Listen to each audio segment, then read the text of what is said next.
कहानी शुरू करने से पहले इस वीडियो को लाइक कीजिए, चैनल को सब्सक्राइब कीजिए और साइड वाला बेल आइकन दबाइए। में एक बड़ा सा सेव का पेड़ था। एक छोटे बच्चे को वहां आकर खेलना बहुत पसंद था। वो रोज आकर वहां खेलता था।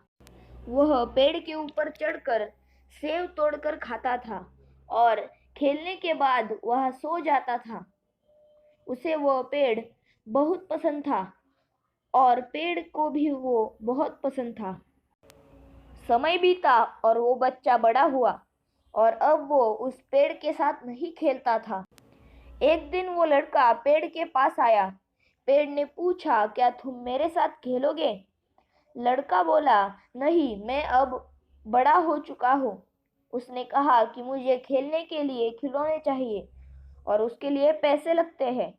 पेड़ ने कहा, तुम ऐसा करो कि तुम मेरे सेब लो और उन्हें बेचकर पैसे कमाओ। वो लड़का खुश होकर सेब लेकर चला गया और फिर कभी वापस नहीं आया।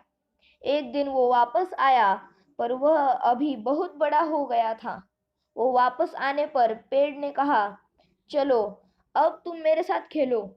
उस लड़के ने कहा, नहीं, खेलने के लिए मेरे पास वक्त नहीं है।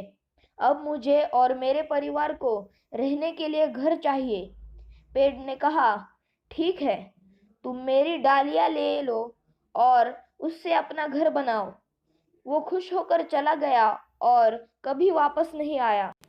एक दिन वो वापस आया, पर अब वो बूढ़ा हो चुका था। पेड़ पेड़ ने फिर से बोला, आओ और मेरे साथ खेलो। वो लड़का बोला, नहीं, अब मैं बूढ़ा हो चुका हूँ। अब मैं नाव में बैठकर घूमने जाना चाहता हूँ। पेड़ ने बोला, मेरे बचे हुए लकड़ी से नाव बनाकर तुम घूमने जाओ। और उसने ऐसा ही किया। वो खुश होकर नाव बनाकर चला गया और कभी वापस नहीं आया। वो फिर से आया तब पेड़ ने कहा, मुझे माफ कर दो, मेरे पास तुम्हें देने के लिए कुछ भी नहीं है। मेरे पास सिर्फ मेरी जड़ें हैं। उसने कहा, मुझे सिर्फ आराम करने के लिए जगह चाहिए।